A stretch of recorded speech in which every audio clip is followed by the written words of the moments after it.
It's time for Blessed to Play on EWTN Radio, uncovering the role that faith plays in the lives of sports professionals from around the country. And now, here's your host, Ron Meyer. Fire, score! My guest today is Grace Matocha. She was a diver at Ohio University for the Bobcats. We'll talk about her journey diving competitively, D1, and also what she's doing now with a group called Focus on the college campus at Bowling Green University. I'd like to welcome Grace Matocha to Blessed to Play. Grace, it's so great to have you on. Thank you for joining us. Yeah, it's such an honor to have been invited. Thank you. Well, I always enjoy the progression of an athlete into doing what they do, and for you, that was diving quite well. But you didn't start off as a diver, Grace. In fact, you started off as a gymnast, and then you began diving in the 7th grade. But just talk about being a cheerleader, being a diver, playing soccer, gymnastics. Did all that contribute to how you progressed into diving and to the ability to compete at a high level? Oh my goodness, absolutely. I would say so. You're so correct. I did start as a gymnast, was in mommy and me classes and worked my way all the way up for 11 years in the gym before turning diver. So yes, sir. And in high school, definitely dipped my toes in a little bit more as far as cheerleading and soccer goes. Now, you went to Magnolia High School, and that's in Magnolia, Texas. And Grace, that's a long ways away from Athens, Ohio. Tell us how you wound up getting to Ohio, seeing the school, talking to the coaching staff, I'm sure, and ultimately committing to go to Athens and dive for the Bobcats. Yes, it was a huge blessing, and God is so providential, and his plan is beautiful. But yeah, I went through high school diving, was the only diver at Magnolia West High School, and had a really fantastic time there with coaches, and also dove on the club team, Big Cat diving, and so was very, very blessed with the coaches that I had, but ended up getting an email from Coach Brittany Fisher at Ohio University, whom I was recruited by, and I was actually recruited during COVID, so didn't actually get to take an official visit, but my mom and I flew up and just kind of toured campus ourselves, didn't take an official tour or anything. Weren't allowed to during COVID, but yeah, fell in love with the campus. Well, that's interesting because, you know, going all the way away from home and you're going to go to Ohio and mom's not going to be around. Did you have a sense of peace about that? Were you a little bit scared? Tell us all these emotions that you were feeling before you actually signed on to swim for the Bobcats at Ohio University. Definitely some fear, a lot of excitement, I will say. I was in high school, I was looking to get out of state. I was ready for an adventure, and this was handed to me on a silver platter, praise God, and was ready to jump at the bit for it. Was super excited to be there, and not to say it didn't have its difficulties or challenges, but was super excited about the opportunity. So, Grace, I'm thinking you don't have a fear of heights. The 1 meter board's not so bad, but then you're going up to the 3 meter board. When did you feel comfortable with the height part of diving? You know, a lot of the times I don't think you ever do, but you definitely get used to it. And every opportunity, every dive is an opportunity for a little bit more courage. But yeah, I think after you get that first one off every practice, you kind of can settle into that rhythm again and take a breath. But it's a blast getting to use springboard on both 1 and 3 meter. Blessed to Play, Ron Meyer. We're chatting today with Grace Matocha. She was a diver at Ohio University Division I, and now she's working on the college campus for a group called Focus at Bowling Green State University.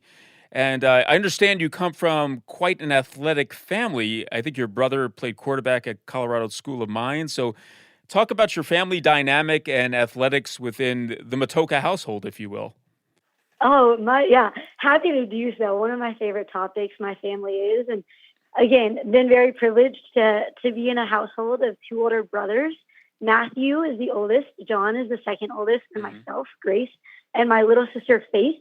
And I've got to say, I am probably the least athletic out of all of that bunch. But my dad and mom, also very athletic in their own right. My dad is from a small town, LaGrange, Texas, playing 3 sports in high school himself.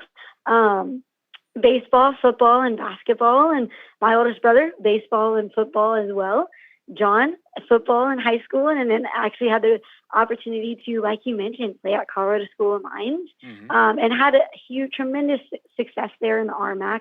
Super proud of him. And my little sister, tennis, basketball, and yeah, thriving. So yes, sir. So who gave you the competitive athletic spirit? I mean, for you to compete at a high level, there's something in you that says, I want to compete. I want to be my best. Was there one individual in your family that kind of stoked that fire?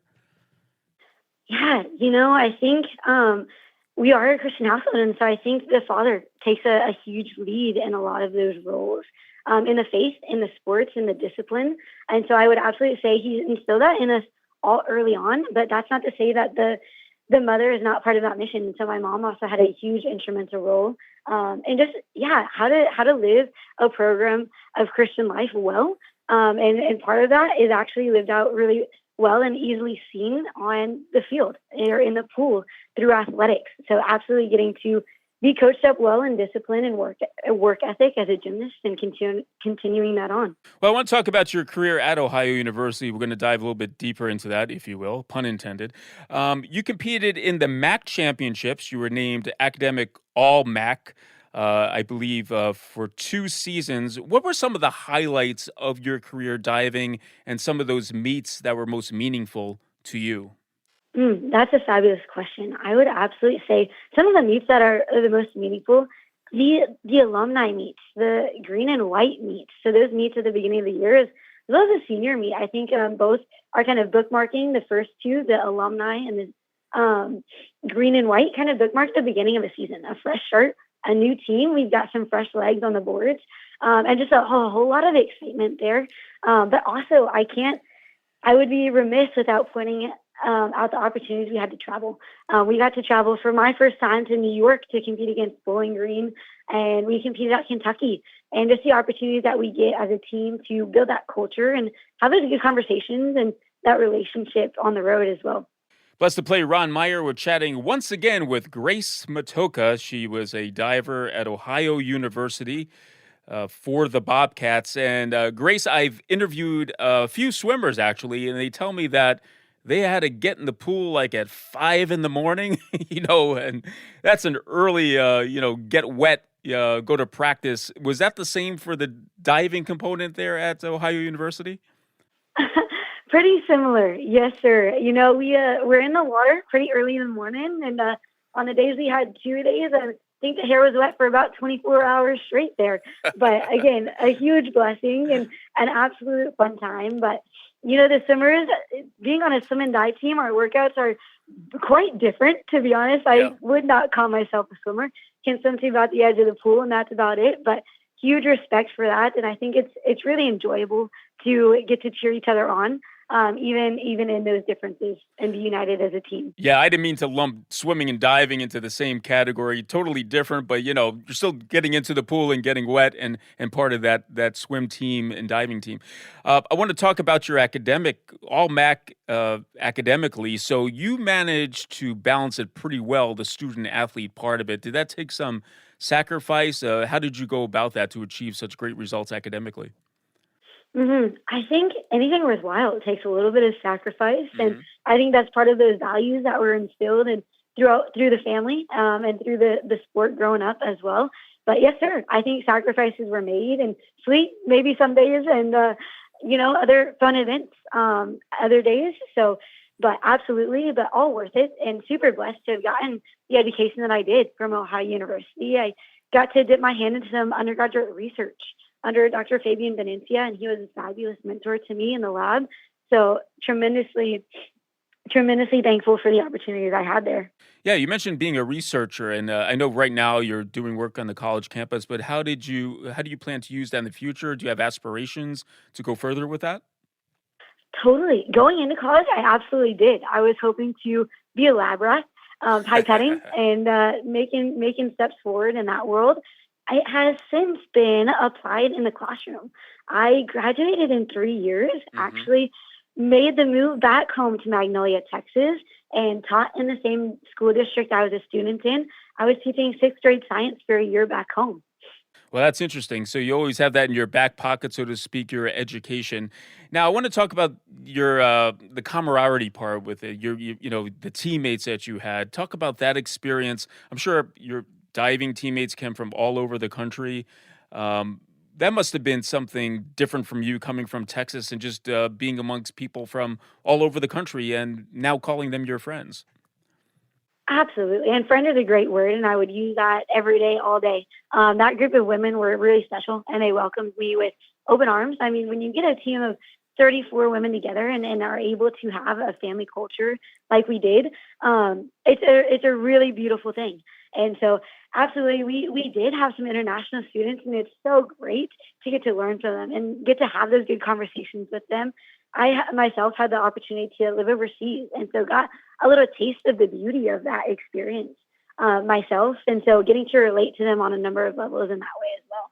How did you deal with the pressure of being a D1 athlete? I know the coaches want to win, right? That's what they get paid to do, and they're judged accordingly. How did you deal with that pressure now, when the pressure's not as great as in high school, but now you're competing at the D1 level? Yeah. My parents put a pretty level head on all of our shoulders, I'd like to say. And this is the reason why. It's the faith. I'll never forget the one piece of advice my mom gave me, amongst many others, but the one that really sticks out, I should say. She goes, Grace, whenever I was having a bad day, I would find myself a church pew, and I would go and kneel before our Father. And I would never once left that church feeling worse than when I went in. And I think I took that to heart. And so absolutely, I found my faith community there as soon as possible and was able to lean on those women. That's great. Okay, Grace, we're going to take a break, and then the other side, we're going to find out what you're doing at Bowling Green State University. And you're not diving, but stay with us. We're going to find out the faith component of this former diver at Ohio University. Grace Matocha is our guest when Blessed to Play returns right after this.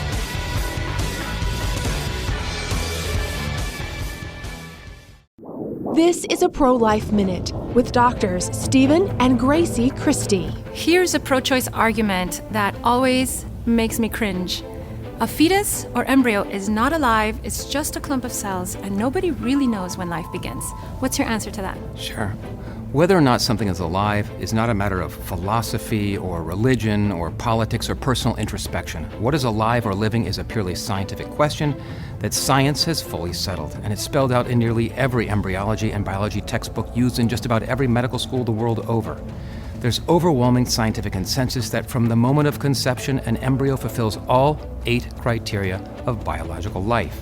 That's right. Criteria like the capacity for growth and metabolism, being responsive to stimuli, reproductive capacity, and homeostasis. So why don't we stick to the most basic scientific facts in this debate? Life begins at conception.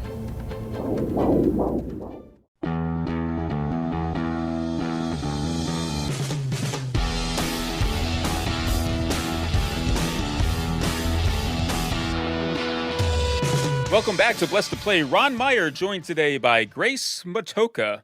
She's quite a diver, folks. In fact, she dove at the Division I level for the Ohio University Bobcats. She talked about her wonderful career competing in the MAC, where she was also an academic, all MAC academically as well. So she applied herself in the classroom. And she has a strong faith. And I know you grew up Catholic, Grace. I just want you to talk at the very beginning of this, of your journey about growing up in a Catholic household with faithful parents who formed you to be who you are today. Absolutely faithful parents, and I give all the credit to them and our Father and the faithfulness that He displays too. But I think that's a testimony in and of itself, that generational goodness that the Lord blesses us with, getting to experience the fullness and the truth of the beauty that is the Catholic faith. Thanks be to God for my parents and their parents and the parents before them. But yes, grew up in the faith, cradle Catholic, and got to witness my parents live it out beautifully. My dad, a much more quiet, faithful man, and my mother lives her faith out beautifully and very devoutly. But I remember from very young, they were making it a priority. And so definitely was able to take that on myself. So what sustained you in high school? Were you part of any youth groups? I mean, you've had that. You probably were a leader in your faith community, but just talk about your spirituality in high school. Absolutely. And, as you progress through your life, I think there are waves, there's ups and downs, there's ebbs and flows in the faith. And so I would say throughout my time in high school, I was an active participant in Sunday masses, but I would say much more so outside of that, was doing the confirmation classes, all of that good stuff, ready to receive, open to those conversations.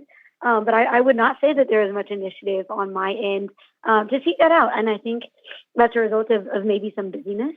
But yes, sir, absolutely got to take a much deeper dive into that throughout college. Yeah, so we talk about, what we grow up Catholic, and then there has to be a point in one's life where they're on their own. They take responsibility for their own faith. They're not really dependent on their parents anymore to guide them totally. They have to make their own decisions. Was there a time and a place for you where that came about or surfaced? Absolutely. There's a very distinct point, actually, and I'd love to draw attention to it. Please do. By the summer before my junior year, I was participating in an internship with the Desire program, Diabetes Institute. It was an undergraduate research opportunity that I was fortunate enough to participate in. And I was in Ohio for the summer, and I was pretty bummed about it. But during that time, I had enough grace to recognize that this is the only internship I got a yes to.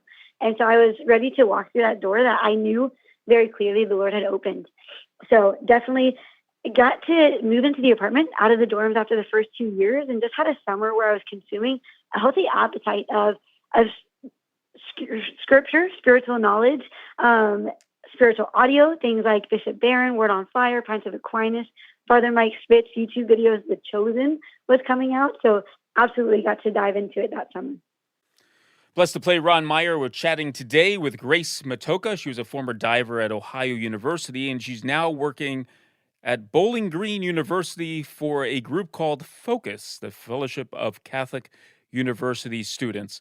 Okay, Grace, so you graduated from Ohio University. Researching was your discipline, your academic discipline, but you decided to not go in the traditional workforce, but join on with a group called Focus that I just mentioned. Tell us how that came to fruition. Absolutely. Very much a God thing in God's timing. Graduated in the 3 years, was actually applying to become a teacher as well as a researcher. Ended up taking the teaching position and taught for a year back home. And I think that really helped in my discernment to become a missionary. Because you're in the classroom, and I think you see the hurt. I think you see the need in these students. I was teaching sixth grade. So even at the age of 11 and 12, you're seeing, just that ache and the God-sized hole in their heart. And so I felt myself up against that line wanting to have those conversations and give them the one thing that I knew they needed. And so what better way than to become a missionary and get to share that very explicitly? My faith has always played a big role, and definitely living out that life of witness in the classroom. But now to be able to provide a proclamation of where that follows is a huge gift. Now, you're at Bowling Green University, which is Division I, II sports. Are you able to talk with other athletes, Division I athletes on campus about faith? Yes, sir. That is the mission. That is the goal. I have been assigned to be a varsity Catholic missionary. So I'm actually ours is specifically to student athletes, and I've been fortunate enough to encounter a number of them here on campus now. Bowling Green is also in the MAC, funny enough, and so we are back in the same conference. I was fortunate enough to actually dive with a couple of the women that I'll be walking with in the faith here soon. And yes, sir, absolutely getting to have those conversations with athletes here at Bowling Green State University. What are some of the challenges of athletes in keeping their spirituality in check once they go to away from home on a Division I campus? Yeah, I would say, and I can speak from personal experience too, the number one challenge is time. I think our culture and our society really pushes this idea of busyness and productivity and self-reliance and this doing mentality. And I think it's really difficult as a student athlete to be able to switch into that being mentality where you just get to sit and rest in your identity as daughter or son of Christ in his presence. And so absolutely the time, it's a battle of time. It's a battle for attention. Yes, sir. So what are some of the things that you do to draw athletes? And do you have a Bible study, or where's the invitation, and how do you get them to, how do you get their ears, so to speak, so you could talk to them about what you're trying to achieve as far as faith goes? Definitely. A lot of the times these invitations look like things first, like a student athlete bags and barbecue event. So we cooked some barbecue and had some cornhole set up, and we were playing, inviting student athletes to that event and letting them know that this is a time and a space for them to share in fellowship with one another in the faith in that context. Other invitations, you're exactly right. A major component of our work is Bible studies and what we call discipleship. So we have two forms of discipleship: growing disciples and commissioned disciples. The growing is this idea of personal formation. So learning the program of Christian living. This is the idea of Acts 2:42, and the commissioned disciples, where we have now equipped them with the tools to become missionary disciples in their own regard, and we are sending them off to start their own Bible studies and lead others in the faith, which is just an exciting thing to think about. So the secular college campus, I'm thinking there's so many different groups, so many different faith groups, right? And there's like a competing type of environment, especially for those who are searching and seeking. How do you go about it the Catholic way? I think the Catholic way is the way of love, and it's the little way, loving in the little things. I think we have a master, Christ, that has modeled this perfectly for us. I think it starts with meeting them on their turf. So going to their events, letting them know that, hey, this sport that you value very much, I see value it for you as well.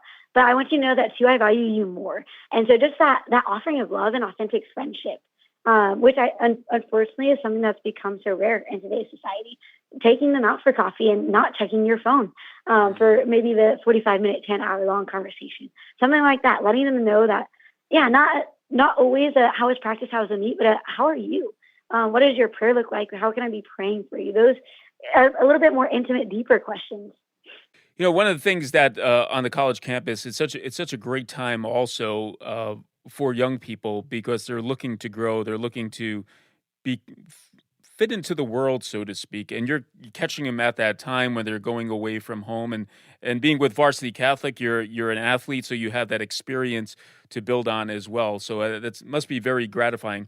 I want to talk about your plans, post being a missionary. Is it tough to do what you're doing now on the faith side and then to perhaps branch out into a secular civil job in years to come?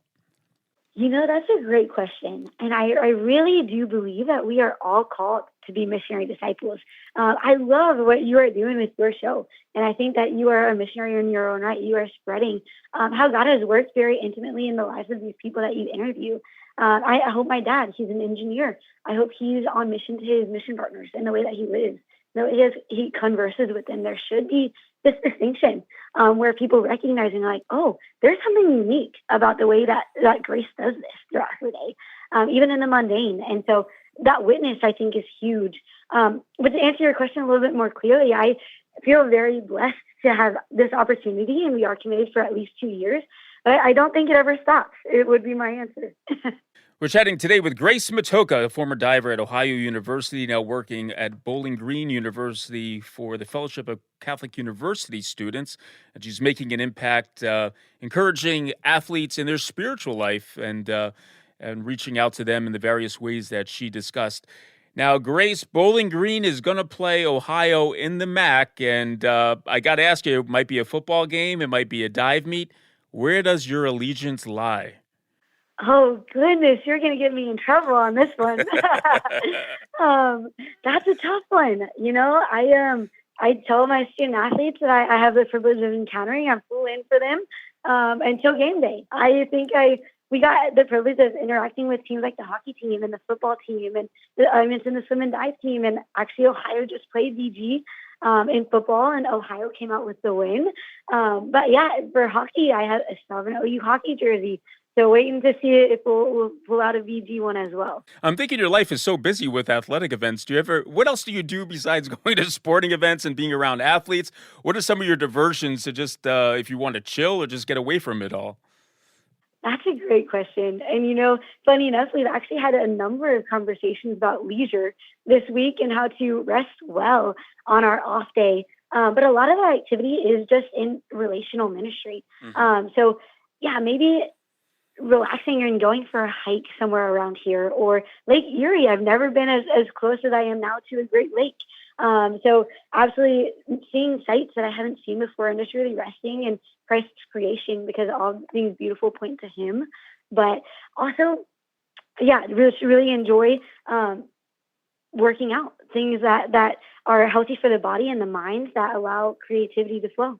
We have a minute remaining, but I want to ask you, there might be some young athletes listening to this show, and they don't know how to start praying, getting involved, get closer to God. What would you tell them? What's the best way of going about that initially? Yeah, the best way is going to be to take the time. I think, as they know, especially these athletes, they strive for personal excellence in so many ways. And so to commit that same discipline to prayer, whether it be starting with 10 minutes up to 15, up to 30, showing up. I think quantity will lead to quality in that regard as well.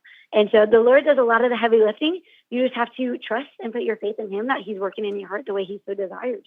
Grace, your favorite saint? Gosh, good question. My favorite saint, my patron saint is Saint Joan of Arc. Mm-hmm. I'll go with Saint Joan of Arc. Has been a huge inspiration to myself. Well, that's great. Well, Grace Matocha has been our guest, quite an athlete, folks. A diver at Ohio University for the Bobcats. Graduated in 3 years. She did well in the classroom. And now she's at Bowling Green University for the Fellowship of Catholic University Students, making an impact with athletes, guiding them spiritually on that college campus. Grace, thank you for the time, for telling you about your journey, your faith journey, your athletic journey, and for sharing that with our audience right here on Blessed to Play. Thank you so much for the opportunity. It was a pleasure. Hey, Blessed to Play fans, check us out on the web at blessedtoplay.com. That's blessed2play.com. You can like us on Facebook and hit us up on the platform X at Blessed to Play. For Grace Matocha, I'm Ron Meyer. We'll catch you next time right here on Blessed to Play. You've been listening to Blessed to Play with host Ron Meyer on the EWTN Global Catholic Network. If you have a question or comment about today's show, feel free to email us at info@blessedtoplay.com. That's blessed, 2play.com. You can also connect with the show on the web at www.blessedtoplay.com. Again, that's blessed, 2play.com. Join us again next time for Blessed to Play on the EWTN Global Catholic Network.